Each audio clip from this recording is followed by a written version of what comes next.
여러분은 헌금을 하실 때에 어떤 마음으로 헌금을 하십니까? 또 여러분이 섬기는 교회는 헌금을 어떻게 사용하며 또 헌금 설교는 어떻게 하시는지요? 기독교인 대부분은 자신의 생활비 전부인 두 랩돈을 헌금한 가부의 이야기를 전적으로 하나님 말을 신뢰하여 모든 것을 하나님께 바친 내용으로 이해를 합니다. 나는 그렇게 할 수 없는데 대단한 믿음을 가진 자이구나 라고 생각을 합니다. 도대체 얼마나 신앙이 좋으면 대책도 없이 교회에 생활비 전부를 바칠 수가 있을까? 물론 액수를 보게 되면 그녀가 바친 두 랩돈은 지금의 1250원 정도밖에 안 되는 금액이지만 그것은 그녀에게 생명과 같은 전부였기에 남다릅니다. 제가 두 랩돈을 한번 계산을 한번 해보았습니다. 랩돈은 헬라의 화폐 단위이죠. 그리고 고드란트는 이제 로마 화폐 단위입니다. 마가복음 12장 42절 보게 되면은 여기는 두 랩돈 곧 한 고드란트 이렇게 성경에 기록하고 있죠. 제가 한번 계산을 한번 해보았습니다. 한 고드란트는 4분의 1 아사리온입니다. 여기서 아사리온도 로마의 화폐 단위입니다. 한 아사리온은 16분의 1 데나리온입니다. 데나리온도 마찬가지로 로마의 화폐 단위죠. 저 여러분이 잘 알듯이 이 데나리온은 하루 품삯이 바로 한 데나리온입니다. 또 우리가 아는 헬라의 화폐 단위 드라크마, 이것도 한 드라크마는 하루의 품삯이 되는 것이죠. 그래서 제가 하루의 일당을 그냥 8만원 정도로 한번 잡아봤어요. 물론 이제 기술이 더 있는 사람은 하루에 20만원 받는 사람도 있죠. 그러나 그냥 보편적으로 8만원을 잡았을 때에 8만원 나누기 제가 그러니까 하루의 품삯이 한 데나리온이니까 바로 16분의 1 데나리온이 한 아사리온이에요. 그래서 16분의 1로 나눴어요. 그랬더니 5,000원이 나왔어요. 자, 이 5,000원을 다시 한 고드란트는 4분의 1 아사리온이에요. 잘 하시네요. 그래서 4분의 1로 나누니까 1250원이 나오더라고요. 그래서 그냥 제가 계산하기에 지금 돈으로 계산했을 때에 한 1250원 정도를 이 여인이 바치게 되죠. 우리가 보기에는 아주 적은 금액이죠. 그러나 이 여인에게는 생명과 같은 전부였기에 의미가 남다릅니다. 그런데 이 이야기를 읽을 때에 마음에 불편한 느낌을 지우기가 어렵습니다. 왜냐하면 정말 하나님께서는 이렇게 가난한 가부에게도 전부를 요구하시는 것일까요? 여러분은 어떻게 생각하십니까? 자, 그렇게 해야 그녀의 생계를 책임져 주시겠다는 의미인가요? 사르밧 가부의 결말처럼 말입니까? 이 가부의 헌금을 생각하다 보면은 마지막 남은 한 줌 곡식가루와 기름으로 떡을 해먹고 아들과 죽음을 준비하던 궁핍한 사르밧 가부에게 그것을 내놓으라고 요구한 엘리야가 생각이 납니다. 엘리야가 이제 가부에게 가죠. 가서 어떻게 말합니까? 물 좀 주소 그래요. 그 다음에 뭐 달라 그러죠? 떡 좀 주소 그래요. 하나님께서는 엘리야에게 여러 지역 중에서도 하필이면 왜 시돈 땅에서 통에 가루와 기름이 넘치도록 역사하셨고 죽은 아들을 살리는 기적을 베풀게 하셨을까요? 이 시돈 땅은 바로 바알의 본거지이죠. 풍요의 신이라 불리는 바알의 본거지에 살고 있는 사람들의 궁핍을 채워지지 못하는 신이 바로 바알입니다. 그러나 곡식가루와 기름을 넘치도록 주시는 분은 바로 하나님이십니다. 아멘. 죽은 자를 살리시는 분이 바로 하나님이시라는 것을 아멘. 시돈 땅에서 보여주고 있는 것입니다. 어떻게 보면은 정말 철면피 같은 엘리야 선지자입니다. 도와주지는 못할 망정 종교적 권위를 이용해서 가부의 마지막 것을 빼앗는 듯한 엘리야의 요구는 너무 극단적이 아닌가요? 그러나 우리는 이 스토리의 결말을 알기 때문에 엘리야의 순수성을 의심하지 않습니다. 하나님이 그녀의 순종을 보시고 엘리야를 통해 밀가루와 기름을 차고 넘치게 공급하셨다는 것을 우리는 분명히 알고 있습니다. 그렇다면 두 렙돈을 성전에 바친 이 과부의 미래는 어떻게 되었을까요? 그저도 차고 넘치는 축복을 받아서 행복하게 오래오래 살았을까요? 본문은 여기에 대해서 침묵하고 있습니다. 아니, 정확히 본문을 보면 그녀의 믿음을 칭찬한 내용이 전혀 없습니다. 그렇다면 과연 이 본문은 모범적인 헌금에 관한 내용이 아니라 혹시 다른 깊이 있는 내용을 우리에게 호소하고 있는 것은 아닐까요? 오늘 그 본문을 여러 각도에서 주의하고 적용을 해 볼 수가 있습니다. 그러나 어느 경우에도 성경 해석의 가장 기본은 본문의 앞뒤, 문맥과 저자의 전반적인 신학에 대한 중요성을 인식하는 것입니다. 문맥을 한번 살펴보겠습니다. 오늘 저희들이 읽었던 본문은 21장 1절부터 4절까지 읽었습니다. 그런데 오늘 시간 저는 20장 45절부터 21장 6절까지를 보게 됩니다. 그렇게 볼 때의 내용은 우리들이 흔히 알고 있는 내용과 확연히 달라진다는 것을 알게 됩니다. 성경은 원래 장절이 나눠지지 않았지요. 오늘 지금 이 시간에 20장 45절부터 21장 6절까지를 읽을 때에 한번 여러분이 집중해서 한번 따라와 주시기를 바랍니다. 45절 모든 백성이 들을 때에 예수께서 그 제자들에게 이르시되 긴 옷을 입고 다니는 것을 원하며 시장에서 문안받는 것과 회당의 높은 자리와 잔치의 윗자리를 좋아하는 서기관들을 삼가라. 그들은 가부의 가산을 삼키며 여기에 여러분들께서 마음의 줄을 치어놓기 바랍니다. 외식으로 길게 기도하니 그들이 더 엄중한 심판을 받으리라 하시니라. 21장 1절입니다. 예수께서 눈을 들어 부자들이 헌금함에 헌금 넣는 것을 보시고 또 어떤 가난한 가부가 두 렙돈 넣는 것을 보시고 가난한 가부가 두 렙돈 넣는 것을 보시고에 또 마음의 줄을 치시기 바랍니다. 이르시되 내가 참으로 너희에게 말하노니 이 가난한 가부가 다른 모든 사람보다 많이 넣었도다. 저들은 그 풍족한 중에서 헌금을 넣었거니와 이 가부는 그 가난한 중에서 자기가 가지고 있는 생활비 전부를 넣었느니라 하시니라. 생활비 전부를 넣었느니라에 또 마음의 줄을 치시기 바랍니다.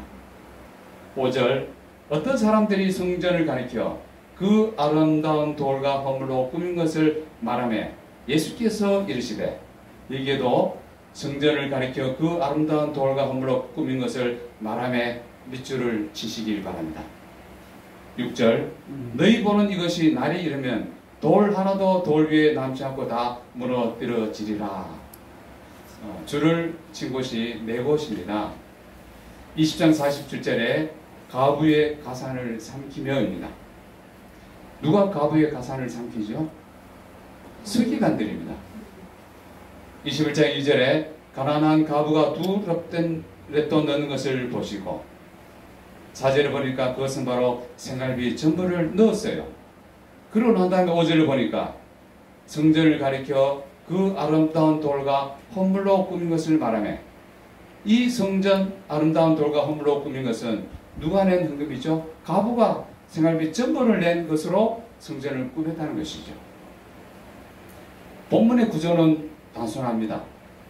가부의 가산을 삼키는 서기관 20장 46절부터 47절입니다.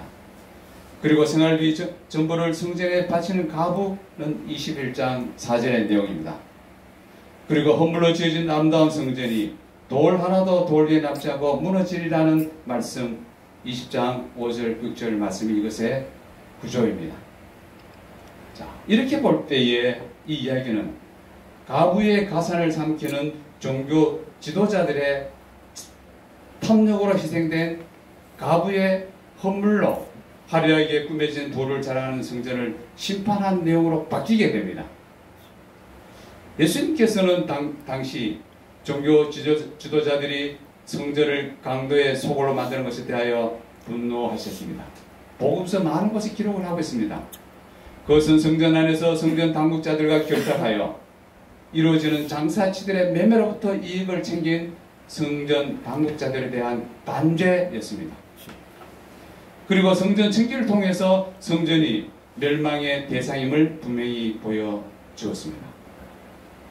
자, 그렇다면 이 가부는 강도의 소굴에 헌신적으로 전 재산을 바치고 있었던 것입니다.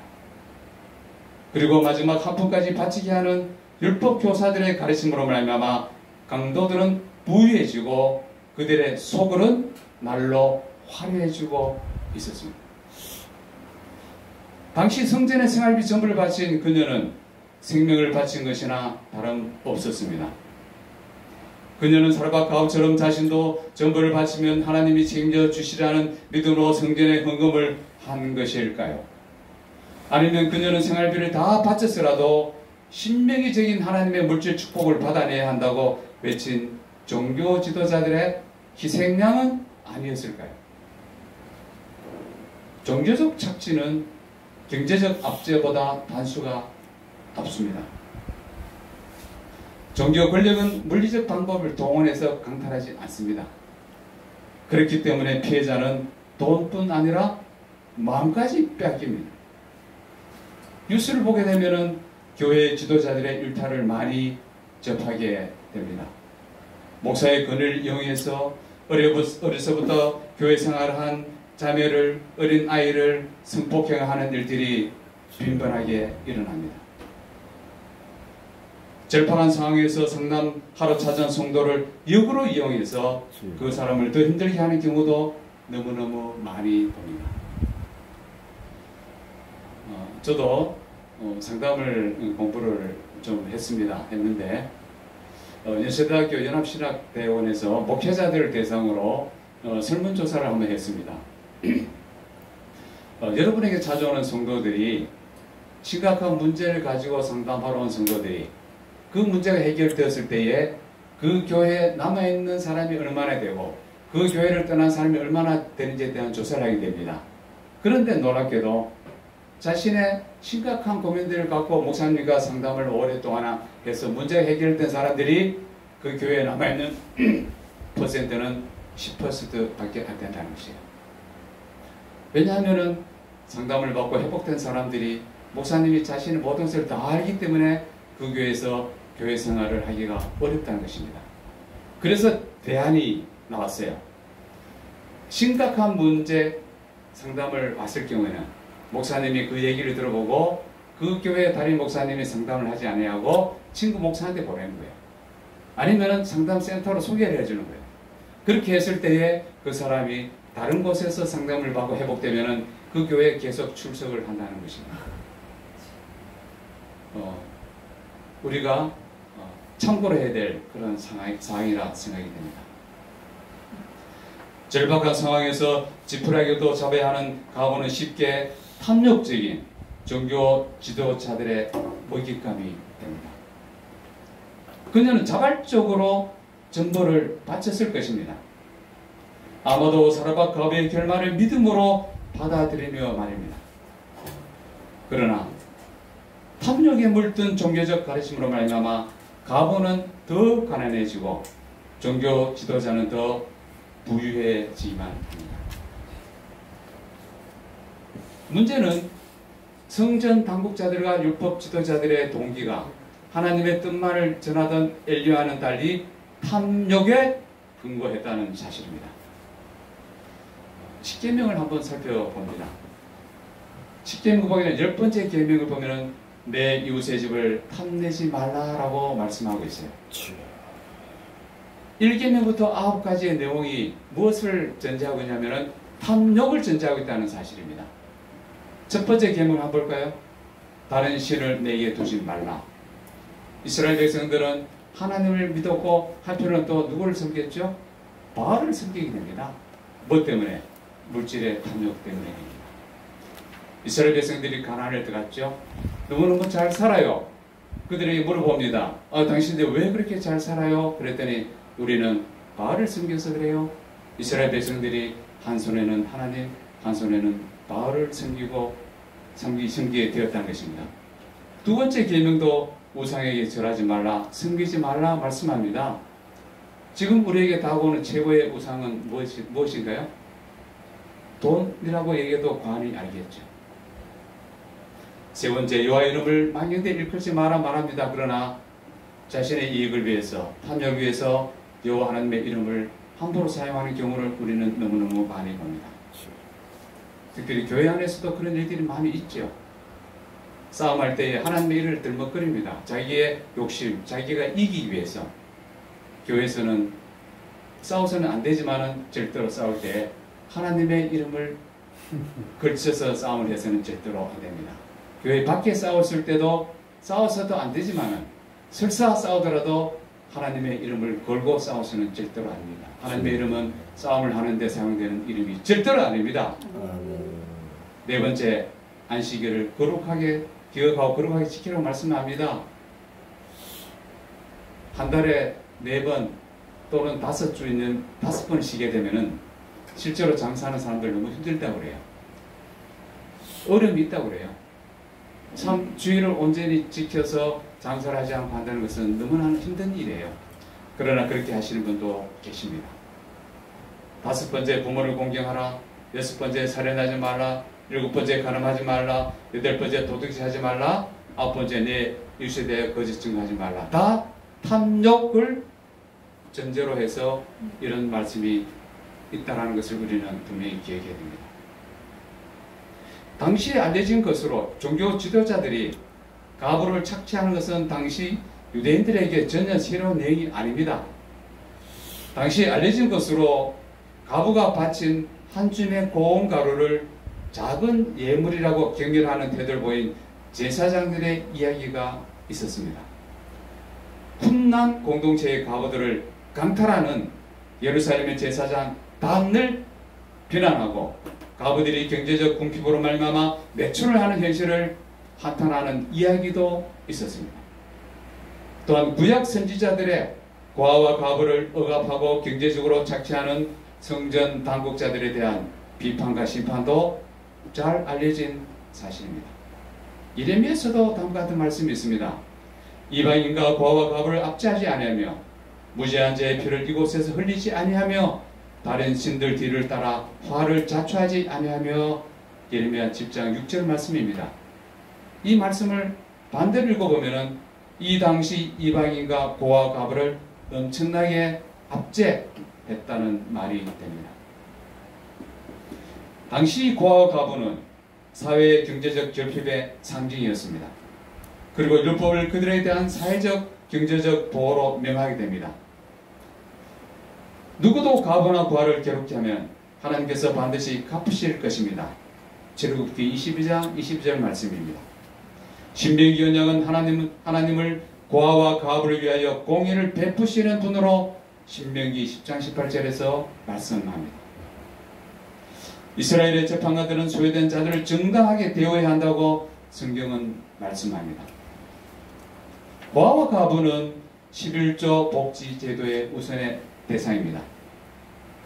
가부에게 토색하고 고아의 것을 약탈하는 자는 반드시 하나님이 심판하십니다. 이사야서 10장 2절의 말씀입니다. 초대교회는 이러한 전통을 받들어 가부의 가산을 탐하는 것을 비난하였고 참된 경건에 가부를 돌아보는 것을 포함했어요. 여러분이 잘 아시는 야고보서 1장 27절 말씀입니다. 하나님 아버지 앞에서 정결하고 두려움이 없는 경건은 곧 고아와 가부를 그 환난 중에 돌보고 또 자기를 지켜 세속에 물들지 아니하는 그것이니라 말씀합니다. 참된 경건은 바로 고아와 가부를 환난 중에 돌아보는 것이라고 분명히 말씀합니다. 이런 맥락에서 볼 때 저 부자들은 그 풍족한 중에 헌금을 넣었거니와 이 가부는 그 가난한 중에서 자기가 가지고 있는 생활비 전부를 넣느니라고 하신 예수님의 말씀은 가부의 행동에 대한 긍정적인 평가가 아니라 종교적으로 착취당하는 가부에 대한 우리 주님의 한탄으로 보입니다. 이러한 해석은 성전과 유대 지도자들에 대한 탐욕을 경고하고 종교개혁적인 성향이 있는 예수님의 모습과 잘 들어맞습니다. 탐욕스러운 종교 지도자들이 바로 강도요. 가난한 자의 헌물로 사치스럽게 꾸민 성전은 사실 그들의 소굴이라는 실상을 보여주는 예가 바로 이 본문에 나타난 가부의 이야기입니다. 당시 성전이 무너지게 된 것은 단순히 로마의 침략 때문이었을까요? 꼭 그렇지만은 않습니다. 본문의 문맥에서 보면 이스라엘 지도자들의 과한 탐욕으로 말미암아 마지막 생활비까지 착취당하는 가부를 보며 한탄하시는 하나님의 진노가 성전의 멸망을 불러온 것입니다. 정확히 말씀드리면 성전이 무너진 것이 아니라 강도의 소굴이 무너지고 강도들이 심판받을 것뿐입니다. 성전은 예수 그리스도의 몸입니다. 또 너희 몸은 성령이 거하시는 거룩한 성전이라고 말씀하셨습니다. 눈에 보이는 유행의 건물은 무너질 수 있지만은 예수님의 몸인 성전은 결코 무너지지 않습니다. 지금 한국 교회도 마찬가지입니다. 눈에 보이는 유행의 교회는 혹 무너질 수는 있습니다. 그러나 예수 그리스도의 몸인 성전은 결코 무너지지 않습니다. 이 시대의 마지막 희망이 교회입니다. 오늘 본문을 살펴보면서 다음과 같은 질문을 한번 던져볼 수 있습니다. 성공하고 복받으려면 헌금 많이 해야 하나요? 오늘 이 본문의 주제나 제 설교의 이 말씀이 조금 어떻게 보면 무거운 내용일 수도 있습니다. 오늘날 만일 기초생활 보장수급자인 극변한 가부가 끼니를 때울 마지막 남은 몇천 원의 생활비를 교회 헌금함에 넣는다면 우리는 어떻게 바라봐야 할까요? 사르밧 가부의 결말처럼 하나님이 지어주실 것을 바라보며 그녀의 믿음을 칭찬해야 할까요? 아니면은 혹시 일부 탐욕적인 부흥사들의 기복적인 설교로 말미암은 희생자는 아닐까요? 그녀가 어떤 동기로 헌금하였는지 물론 중요할 것입니다. 만일 어려움 중에서도 풍성하고 즐겁고 아낌없이 하나님의 은혜에 감사하기 위해서 자발적으로 헌금에 동참하는 모습이라면 이는 우리 모두에게 규범이 되는 감동적인 일이 아닐 수 없습니다. 그리고 교회는 그녀의 헌금을 어떤 부자의 많은 헌금보다 더욱 귀히 여기는 동시에 사르밧 가부의 결말을 그녀가 체험하도록 가난한 자의 경제적 필요를 채워주는 일을 함께 실현해야 할 것입니다. 당시 유대 성전처럼 차별하고 착취하지 말고 초대교회가 결핍한 가부들의 생기를 도와주었던 것처럼 교회는 가난하고 소외된 자도 초대받고 참여할 수 있는 평등하고 차별 없는 천국잔치의 장을 만들어야 합니다. 오늘 이 자리에 나온 여러분들이 섬기는 교회와 이 지구촌 가족 공동체가 이러한 천국잔치의 장이 되기를 주님의 이름으로 축원합니다. 이것이 예수 그리스도의 몸이요 새로운 신약의 성전인 교회의 참된 모습일 것입니다. 그러나 많은 교회의 재정을 늘리기 위해서 또 인간의 성공과 부에 대한 욕구를 자극한다거나 가난한 자들의 절박한 심정을 교묘하게 이용한다면 그 책임을 교회 지도자들의 윤리와 신학에서 먼저 찾아보아야 할 필요가 있습니다. 제가 잘 아시는 분 상거동에서 학원을 하는 분이 계세요. 제가 거기에 한번 찾아갔더니 저에게 목사님 지금 다니는 교회에서 헌금을 많이 하면은 복을 많이 주신다고 그래서 지금 열심히 헌금하고 있습니다. 그런데 학원이 잘 안 돼요. 도대체 어떻게 했으면 좋겠습니까? 그러길래 한번 기도해 보시고 가능하다면 교회를 옮기시죠. 그랬어요. 제가. 결국 교회를 옮기게 됩니다. 지속적으로 헌금을 많이 강요를 하셨어요. 학원이 잘 안 되는 것이 헌신하지 않아서 그렇다. 물질을 많이 들이지 않아서 그렇다. 너무 많이 강조했어요. 그러니까 이분들이 마음이 짐이 되었어요. 학원이 너무 어렵습니다. 그래서 할 수 있는 최대한의 노력을 해서 헌금을 많이 했어요. 열애가 지났지만은 학원은 회복되지 않습니다. 고민에 빠지게 됩니다. 이런 경우를 우리는 너무너무 많이 봅니다. 이는 한때 가톨릭 교회가 최고의 화려함을 자랑하는 성 베드로 성당 건축을 위해 성경적으로 사실 무근이 있는 신학과 온갖 감언 이설로 이미 죽은 가족이나 조상에게까지 적용되는 제3의 문제, 천국을 보장한다, 물질 축복에 대한 환상을 심어주어 가난한 대중들에게 헌금을 바치게 한 것과 마찬가지가 될 것입니다. 오늘날 목회자 중에서 특별히 교회 건축을 앞두고 또 교회 재정을 늘리기 위해서 강사를 초청해서 동의하는 경우가 많이 있습니다. 온갖 세상의 축복과 헌금을 강조하는 이들이 있습니다. 제 기억으로도 교회가 건축하기 전에는 꼭 부흥회를 꼭 하더라고요. 아마 담임 목사님들이 아마 헌금 얘기하기가 어려웠던 것 같아요. 그러면 이 부흥 강사님은 마음껏 설교하실 때에 헌금을 많이 하셔야 됩니다 라는 얘기를 저도 들은 적이 있고 많이 하는 것을 보게 됩니다. 교회를 양쪽으로 부흥시키고 대형교회로 성장시키고 싶은 목회적 야망으로 말미암아 온갖 기복적인 축복을 받을 것이라 약속하며 헌금을 강조한다면 그것은 심판의 대상인 강도의 속을 일 뿐 아니라 하나님의 교회가 될 수가 없습니다. 오늘날 절박한 상황에서 전 재산을 성전에 바친 가부의 이야기를 하나님에 대한 절대적인 믿음이라 칭찬하며 성도의 저한 상황을 가리지 않고 무조건 헌금을 강조하는 교회 지도자들이 있다면 반성해야 할 것입니다. 그리고 당신이 바로 가부의 가산을 삼키는 본문에 나오는 종교 지도자라는 말을 듣게 될 것입니다. 기도합니다. 하나님 아버지, 오늘 말씀을 통해서 예수님께서 가부의 두 렙돈의 의미를 다시 한번 우리에게 도전해 주셨습니다.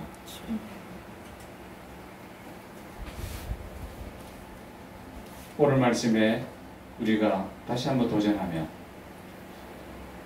하나님께서 허락하신 이 물질을 우리가 어떻게 사용해야 하며 어떻게 헌금해야 하며 또 하나님께서 우리가 어떤 자세 어떤 모습으로 또한 이 헌금을 드리고 또 헌금을 설교해야 될 것인가에 대한 말씀을 우리에게 해주셨습니다.